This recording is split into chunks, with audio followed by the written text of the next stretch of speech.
Para naman mapalakas pa ang industriya ng kawayan sa Pilipinas, binusisi ng mga mambabatas ang mga nakahaing panukala na layong gawing mas sustainable, mas competitive sa global market at mabigyan ng nauukol na suporta ang mga magsasaka nito.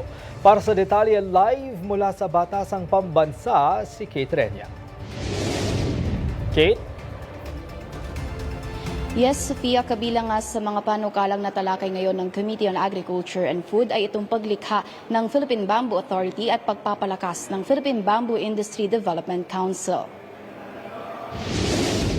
Nasa 19 na panukalang magpapaunlad sa industriya ng kawayan sa Pilipinas ang sumalang sa deliberasyon ng Agriculture and Food Committee dito sa Kamara.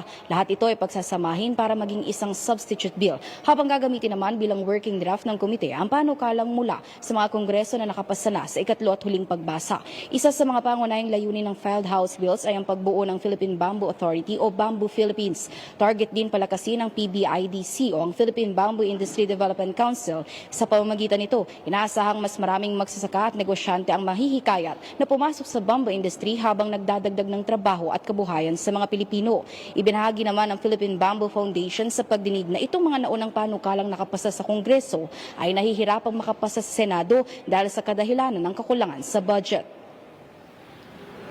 In Senate, doon po kami nakakaroon ng challenge because they don't want to establish another government agency.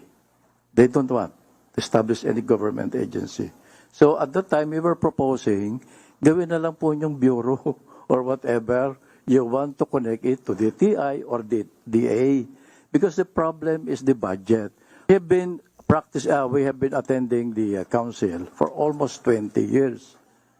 And we are telling them that we have to support the council with a budget. Without this, they cannot call any meetings, convergence meetings, etc., etc.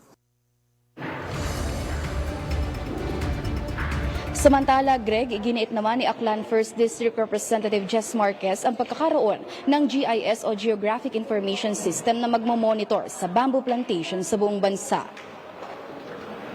Kung susuportahan din naman natin ang itong council, we should provide the standard and know precisely where our bamboo areas are. Saan ang area nito?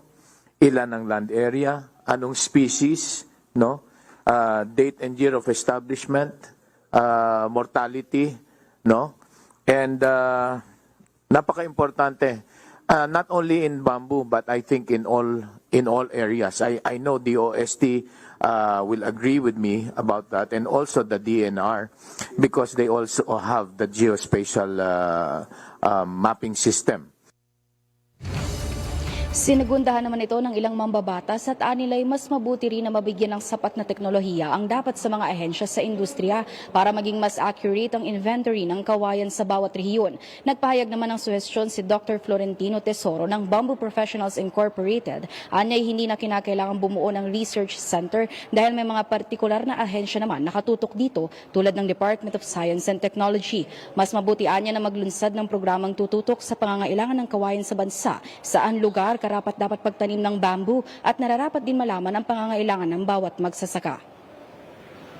So, ang unang suggestion ko po dito, pag pumasa dito ang ating bill na ito, is to establish, develop a National Integrated Bamboo Industry Development Program. So, yung programa na yun, nandoon na lahat. Nandoon na lahat. Ano ba ang pangangailangan natin ng additional bamboo resources? Kasi insufficient na tayo sa bamboo resources. Ilan ang kailangan natin? Ilang hektarya?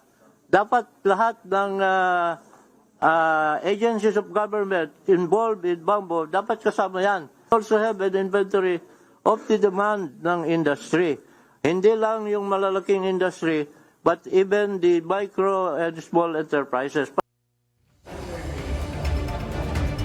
Greg, naaprobahan na sa Committee on Agriculture and Food itong mga panukalangan na magpapaunlad sa bamboo industry sa Pilipinas at isasama rin bilang kaukulang probisyon itong mga suhestyon ng iba't ibang organisasyon at ahensya. Mula rito sa Kamara, balik muna sa inyo, Greg.